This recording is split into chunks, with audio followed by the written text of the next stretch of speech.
Friends, Dasara నవరాత్రుల్లో second day స్టోరీతో నేను మళ్ళీ మీ ముందుకు వచ్చేసాను. సో దసరా నవరాత్రుల్లో సెకండ్ డే మనం బ్రహ్మచారిణి అమ్మవారిని కొలుస్తాము. బ్రహ్మచారిణి అమ్మవారు అనే పేరు ఎందుకు వచ్చిందంటే, తను తపస్సు చేసి చాలా స్ట్రాంగ్ డిటర్మినేషన్తో ఫోకస్తో శివుణ్ణి మెప్పించుకుంది. సో తను ఆ వే చూస్ చేసుకుంది కాబట్టి బ్రహ్మచారిణి అని పిలుస్తాము.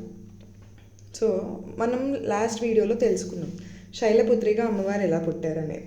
అలా పుట్టిన అమ్మవారు శివుణ్ణి పెళ్లి చేసుకోవాలని నిశ్చయించుకుంది, కానీ తన తల్లిదండ్రులు అంగీకరించలేదు. దానికి అలా అంగీకరించలేదు. అప్పుడు బ్రహ్మకుమారుడైన నారదుడు సతీదేవి మళ్ళీ పుట్టిన శైలపుత్రి అమ్మవారి దగ్గరికి వచ్చి, ఇట్లా మీరు కనుక తపస్సు చేస్తే శివుణ్ణి పొందగలరు అని ఒక సజెషన్ ఇస్తారు. ఆ సజెషన్ని ఫాలో అయ్యి తను తపస్సు చేయడం మొదలు పెడుతుంది. 100 days only fruits and flowers తింటుంది, అయినా శివుడు రాడు. So next only fallen leaves తింటుంది, అయినా శివుడు రాడు.